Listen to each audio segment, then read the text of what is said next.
Weight maintain చేయాలి అని అంటే మనం బ్యాలెన్సింగ్ మీల్ ఏ విధంగా తీసుకోవాలి.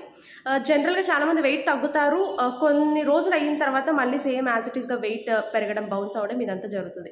బట్ మనం అదే వెయిట్ని హెల్దీ వేలో మెయింటైన్ చేసుకోవాలి అని అంటే మనం మీల్స్, మన బ్యాలెన్సింగ్ మీల్స్ ఏ విధంగా తీసుకోవాలి. సో ఈచ్ అండ్ ఎవ్రీ మీల్లో అందులో ఫస్ట్ ఆఫ్ ఆల్ మనం ఒక 3 బిగ్ మీల్స్ అనేది మనం అరేంజ్ చేసుకోవాలన్నమాట. అంటే 3 బిగ్ మీల్స్ అంటే అందులో కార్బోహైడ్రేట్స్, ప్రోటీన్స్, ఫ్యాట్స్, ఫైబర్ ఈ విధంగా ఉండాలన్నమాట. అంటే ఎక్కువ మోతాదులో కావాల్సిన పోషకాలు తక్కువ మోతాదులో లైక్ విటమిన్, మినరల్స్ కూడా మన బాడీకి ఇవ్వడం, లైక్ వెజిటేబుల్స్, ఫ్రూట్స్ నుంచి. సో ఈ విధంగా 3 లార్జ్ మీల్స్ ఉండాలి.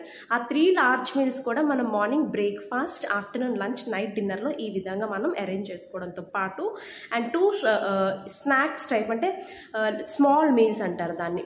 అంటే లైక్ మిడ్ మార్నింగ్ స్నాక్ అవ్వచ్చు, ఈవినింగ్ స్నాక్ అవ్వచ్చు. అంటే ఈ విధంగా మనం మార్నింగ్ స్నాక్లో కూడా like fibre contents and protein like nuts కానివ్వండి ఈ విధంగా పెట్టుకోవడం.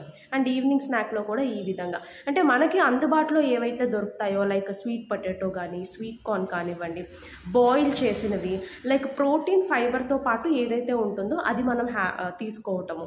సో ఈ విధంగా మన మీల్ కనుక డిజైన్ చేస్తూ అవుట్ సైడ్ ఫుడ్ని కంప్లీట్గా నెగ్లెక్ట్ చేస్తూ దీంతో పాటు మనం ఎవ్రీడే ఫిజికల్ యాక్టివిటీ ఒక 15 or 20 minutes ఫిజికల్ యాక్టివిటీ కనుక చేసినట్టయితే డెఫినెట్గా మన వెయిట్ అనేది యాజ్ ఇట్ ఈస్గా మెయింటైన్ అవుతుందన్నమాట.